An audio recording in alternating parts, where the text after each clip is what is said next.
Oke teman-teman, coba kita ngomongin soal tim. Setiap tim itu kan pasti punya perjalanannya sendiri ya. Dan jujur aja, perjalanan itu nggak selamanya mulus loh. Dalam beberapa menit ke depan kita bakal lihat gimana sedikit gejolak justru bisa jadi bahan bakar buat tim yang hebat. Pernah nggak sih kalian ada di satu tim yang rasanya tuh kayak medan perang, bukan tempat buat kolaborasi? Rapat isinya debat kusir, suasananya tegang, dan rasanya pengen kerja sendirian aja. Nah, ternyata perasaan kayak gitu tuh bagian yang sangat normal, bahkan penting dalam kehidupan sebuah tim. Oke, sebelum kita bahas gramanya, konfliknya, kita samain dulu nih persepsinya. Apa sih sebetulnya yang bikin sebuah tim itu beda dari sekumpulan orang yang ya kebetulan aja ngantor di tempat yang sama? Nah, kuncinya tuh ada di dua hal ini, tujuan bersama dan akuntabilitas. Tanpa dua hal itu, kita ya cuma segerombolan orang aja. Tim yang beneran itu punya misi yang sama, dan semua orang di dalamnya ngerasa ikut punya tanggung jawab. Mau menang, mau kalah, ya bareng-bareng. Terus pertanyaannya, gimana caranya sekelompok orang ini bisa berubah jadi tim yang super keren, yang performanya tinggi? Nah, proses ini tuh nggak terjadi dalam semalam. Ada polanya, ada semacam peta perjalanannya gitu, yang hampir semua tim sukses lewatin. Oke, kita mulai dari langkah pertamanya yang kadang agak canggung. Bayangin aja nih kayak kencan pertama. Semuanya serba hati-hati, masih malu-malu, tapi sebenarnya potensinya besar. Nah, ini dia nih petanya.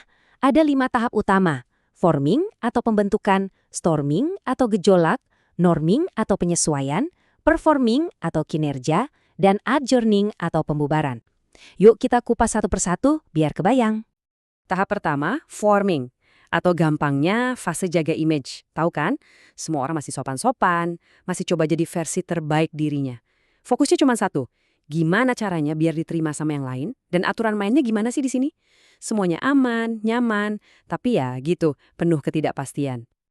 Oke, fase bulan madunya selesai, sopan santunnya udah mulai luntur, dan datanglah badai. Tapi ini mungkin yang paling bikin gak nyaman, tapi dengerin baik-baik ya, ini justru bagian paling krusial dari perjalanan sebuah tim. Nah, ini dia yang namanya storming. Di sini topeng-topeng kesopanan itu mulai copot. Orang-orang mulai berani ngomongin apa yang benar-benar mereka pikirin, mulai ngetes batasan, bahkan mungkin nantang pimpinan. Nah, disinilah konflik itu hampir pasti terjadi.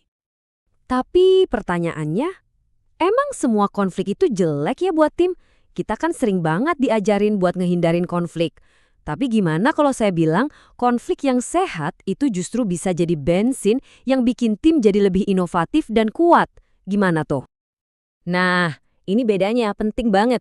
Ada konflik konstruktif, ada konflik destruktif. Gampangnya gini, konflik konstruktif itu nyerang masalahnya, bukan orangnya. Tujuannya cari solusi terbaik. Sementara konflik destruktif itu ya nyerang personal, ngerusak hubungan. Tim yang jago itu tahu cara debat ide tanpa harus saling sikut. Oke, setelah badainya berhasil dilewati, tim mulai nemuin jalannya lagi.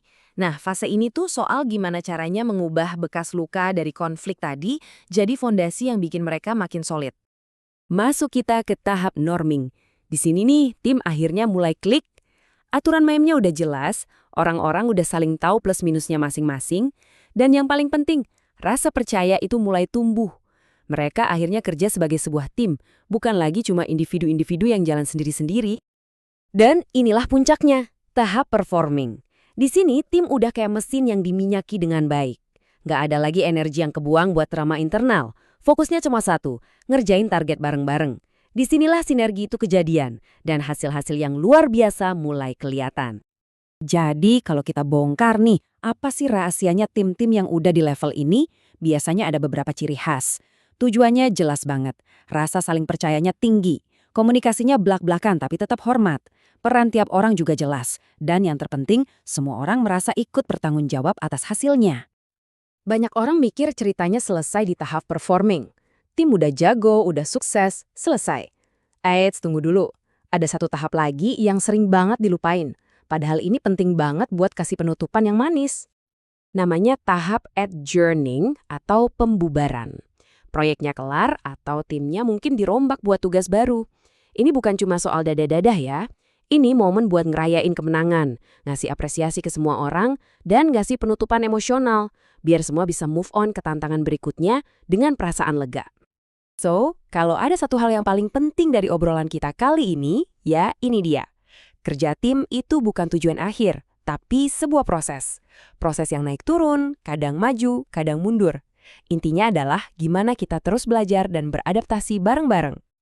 Nah, sekarang coba deh refleksi sedikit. Dari semua tahap yang udah kita bahas tadi, kira-kira tim kamu sekarang ada di tahap mana? Coba dipikirin. Karena tahu di mana posisi kita sekarang itu adalah langkah pertama buat nentuin gimana caranya biar bisa naik ke level selanjutnya.